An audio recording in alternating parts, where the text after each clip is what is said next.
Hodder may not be a household name, but you've certainly seen him before. He's been in a number of movies and TV shows. He's a stuntman, an actor, basically a nice guy.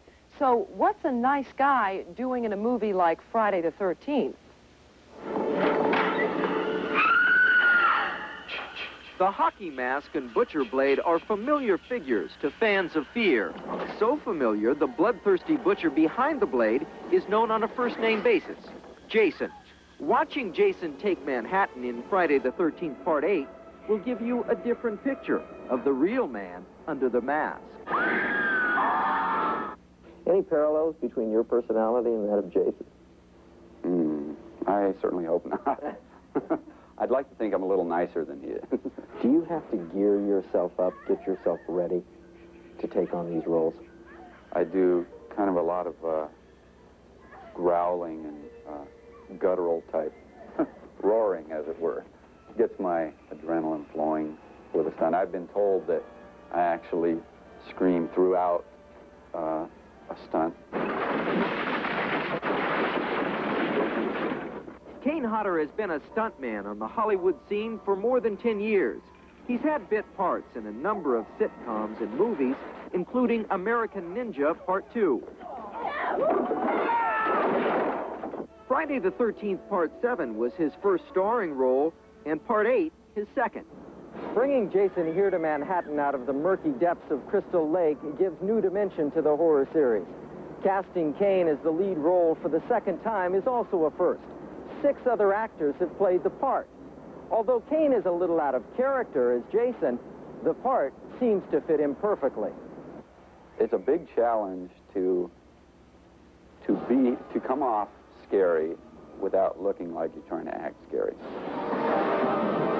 It's very hard to get points across without being able to use facial expressions, which of course I can't do because of the mask, and with just doing body movements.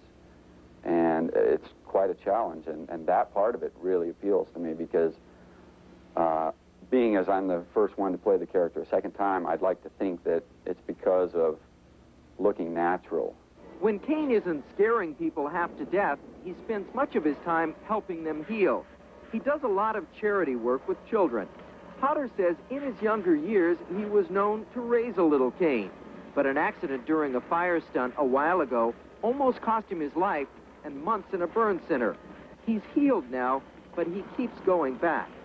I think I do a lot of good at burn centers, especially with kids, because you get to the point where you start giving up, and you need to have somebody there that is looking totally normal, other than having scars, and you can see, well, maybe there is a normal life I can have after this. Kane works hard to maintain what he calls his normal life. At 6'3", 215 pounds, this gentle giant puts himself through a rough conditioning routine. To bring out a little of the monster in the man, I challenged him to a game of racquetball. It didn't take long to see his other side. This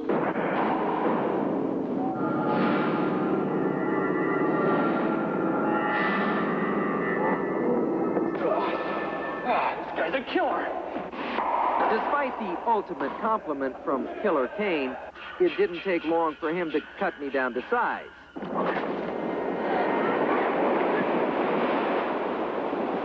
This is another scene in which most people wouldn't picture Jason. A serene setting on the beach with his girlfriend Susan. It's one of the reasons he doesn't mind walking in the shadow of the stars right now and remaining the man behind the mask. It doesn't bother me. I mean, when I do things where people know that I will be there, then there's plenty of the recognition that you like to have from time to time. But on the other hand, I don't lose any privacy, and I'm used to kind of being in the background, having been a stuntman for so long.